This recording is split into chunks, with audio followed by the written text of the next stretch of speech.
বন্ধুরা, আবার একটা মিনি ব্লগ নিয়ে তোমাদের কাছে চলে এলাম। এই যে ভগবানের দর্শন করে আজকে দিনটা এখান থেকে শুরু করলাম। এটা বেশ কিছুদিন আগের তোলা ক্লিপ। আর এই যে মেয়ের জন্য একটু বানিয়ে নিয়েছি ফ্রাইড রাইস, আর তার সাথে আছে কষা কষা আলুর দম। তো মেয়ে তো ভীষণ পছন্দ করে। তো এই যে দেখো, সুন্দর করে সবজিপাতি দিয়ে বানিয়ে নিয়েছি, আর একদম আলুর দমটা বেশ ঝাল ঝাল একটু লাল লাল মতো করেছি। জীবনে খুশি থাকতে গেলে অনেক অর্থের প্রয়োজন হয় না। জীবনে খুশি থাকতে গেলে অনেক প্রাচুর্যের প্রয়োজন হয় না, শুধু প্রয়োজন হয় একটা সুন্দর মনের।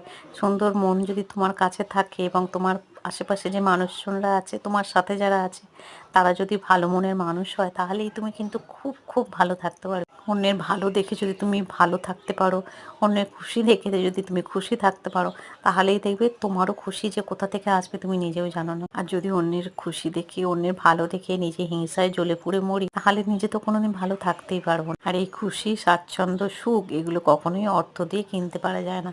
সব কিছুই মনের ওপর ডিপেন্ড করে আমি কাদের সাথে বাস করছি এবং আমার চিন্তা ভাবনা কীরকম তার ওপর। সবাইয়ের ভালো দেখে যদি নিজেও ভালো থাকতে পারি, সবার খুশি দেখে সেটা যদি সুন্দর মনে মেনে নিতে পারি, তাহলেই কিন্তু জীবনের চরম সুখ, চরম শান্তি আমার এমনি এমনি আসবে।